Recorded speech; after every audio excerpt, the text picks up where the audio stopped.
Hello नमस्कार साथीहरू।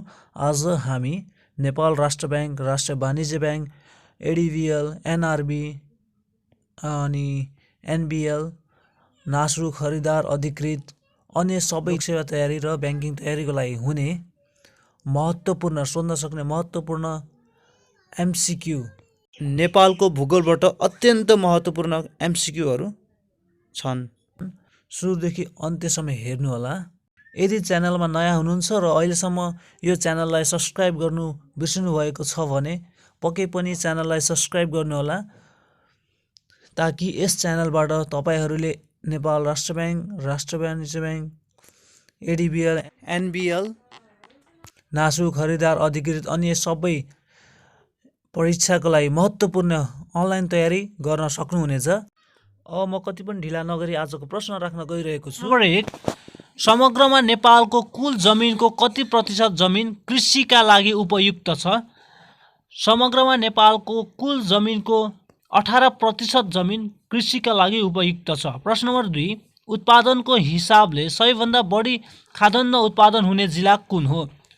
उत्पादनको हिसाबले सबैभन्दा बढी खाद्यान्न उत्पादन हुने जिल्ला चाहिँ झापा हो। प्रश्न नम्बर 3, नेपालमा उत्पादन हुने समग्र बालीलाई उपयोगको आधारमा कति समूहमा विभाजन गरिएको छ? नेपालमा उत्पादन हुने समग्र बालीलाई उपयोगको आधारमा 2 समूहमा विभाजन गरिएको छ। प्रश्न नम्बर 4, नेपाल सरकारले पहिलो पटक कहिले 10 वर्षे कृषि विकास योजना लागू गरेको थियो? नेपाल सरकारले पहिलो पटक सन् 1973 देखि चाहिँ 10 वर्षे कृषि विकास योजना लागू गरेको थियो। प्रश्न नम्बर 5, हाल नेपालको कति प्रतिशत जमिनमा सिँचाइको सुविधा पुगेको छ? हाल नेपालको 66% जमिनमा सिँचाइको सुविधा पुगेको छ। प्रश्न नम्बर 6, नेपाल कृषि अनुसन्धान परिषद नारको स्थापना कहिले भएको हो? नेपाल कृषि अनुसन्धान परिषद नारको स्थापना चाहिँ सन् 1991 मा भएको हो। प्रश्न नम्बर 7, नेपालमा राष्ट्रिय कृषि गणना कति अवधिमा गरिन्छ? नेपालमा राष्ट्रिय कृषि गणना हरेक 10 वर्षमा गरिन्छ। प्रश्न नम्बर 8, नेपालमा भूमि सुधार कार्यक्रम कहिलेबाट सुरुवात गरिएको हो? विक्रम सम्वत 2021 देखि चाहिँ भूमि सुधार कार्यक्रम सुरुवात गरिएको हो। प्रश्न नम्बर 9, नेपालमा सबैभन्दा बढी सुपारी उत्पादन हुने जिल्ला कुन हो? नेपालमा सबैभन्दा बढी सुपारी उत्पादन हुने जिल्ला चाहिँ झापा हो। प्रश्न नम्बर 10, नेपालमा कृषि गणना कहिलेदेखि सुरु भएको हो? विक्रम सम्वत 2018 देखि नेपालमा कृषि गणना सुरु भएको हो। प्रश्न नम्बर 11, नेपालमा कृषि पर्यटनको अवधारणा कुन जिल्लाबाट सुरु भएको हो? नेपालमा कृषि पर्यटनको अवधारणा चाहिँ इलामबाट सुरु भएको हो। प्रश्न नम्बर 12, नेपालमा उत्पादन हुने दलहन बाली मध्ये सबैभन्दा धेरै उत्पादन हुने बाली कुन हो? मुसुर हो। प्रश्न नम्बर 13, प्राय सबै मौसममा पाइने उत्पादन कुन हो? प्राय सबै मौसममा पाउने उत्पादन चाहिँ केरा हो। प्रश्न नम्बर 14, फलफुलको राजा भनेर कुन फललाई चिनिन्छ? आँपलाई चिनिन्छ फलफुलको राजा भनेर। प्रश्न नम्बर 15, भेडा पालनको लागि उपयुक्त क्षेत्र कुन हो? भेडा पालनको लागि उपयुक्त क्षेत्र चाहिँ हिमाली प्रदेश हो। प्रश्न नम्बर 16, स्याउ खेतीका लागि उपयुक्त क्षेत्र कुन हो? स्याउ खेतीका लागि उपयुक्त क्षेत्र चाहिँ हिमाली प्रदेश हो। प्रश्न नम्बर 17, धान खेतीका लागि उपयुक्त माटो कुन हो? धान खेतीको लागि उपयुक्त माटो पाङ्गो माटो हो। प्रश्न नम्बर 18, खोल्साको सुन उपनामले चिनिने नगदे बाली कुन हो? खोल्साको सुन उपनामले चिनिने नगदे बाली चाहिँ अलैँची हो। प्रश्न नम्बर 19, नेपाल अदुवा उत्पादन गर्ने देशको सूचीमा कुन स्थानमा पर्दछ? नेपाल अदुवा उत्पादन गर्ने देशको सूचीमा 4थो स्थानमा पर्दछ। प्रश्न नम्बर 20, विश्वको पहिलो नगदे बाली कुन हो?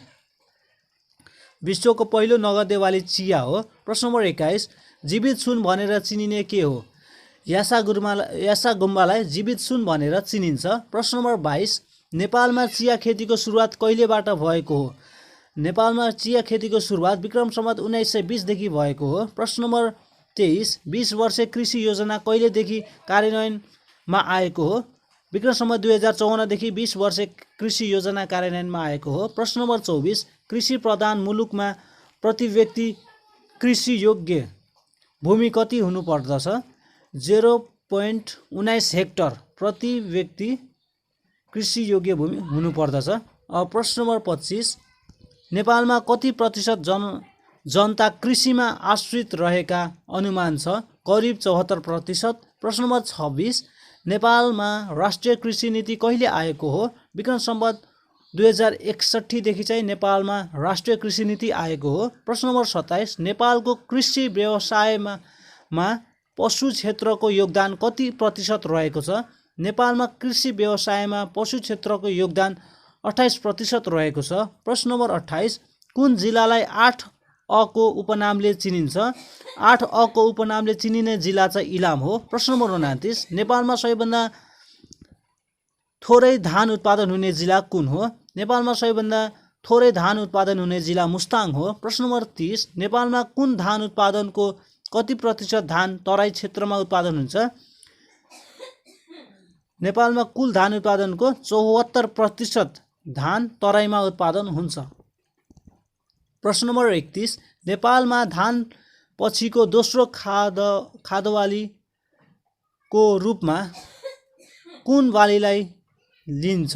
मकैलाई चाहिँ नेपालमा धान पछि दोस्रो खाद्यबालीको रूपमा लिइन्छ। प्रश्न नम्बर 32 नेपाल कृषि अनुसन्धान परिषद कुन बैंक स्थापना गरिएको हो?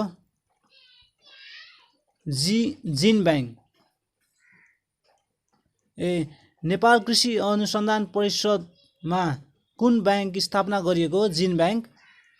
प्रश्न नम्बर 33 नेपालमा कफीका लागि प्रसिद्ध जिल्ला कुन हो? नेपालमा कफीको लागि प्रसिद्ध जिल्ला गुल्मी हो। प्रश्न नम्बर 34 धान खेतीका लागि उपयुक्त तापक्रम कति हो?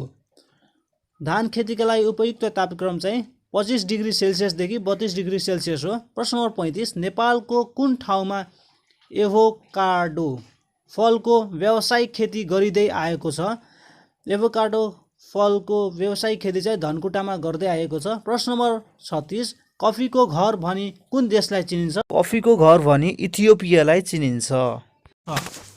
पुरा भिडियो हेर्नुभएकोमा धन्यवाद र भिडियो मन परेमा लाइक र कमेन्टमा आफ्नो प्रतिक्रिया पनि दिनुहोला र साथीहरूसँग यो भिडियो अवश्य सेयर गर्नुहोला र हजुरको सेयरले गर्दा साथीहरूलाई सहयोग हुन सक्छ र लाइक कमेन्ट सब्सक्राइबले हामीलाई उत्प्रेरणा मिल्ने गर्दछ। हस्त थ्याङ्क यू।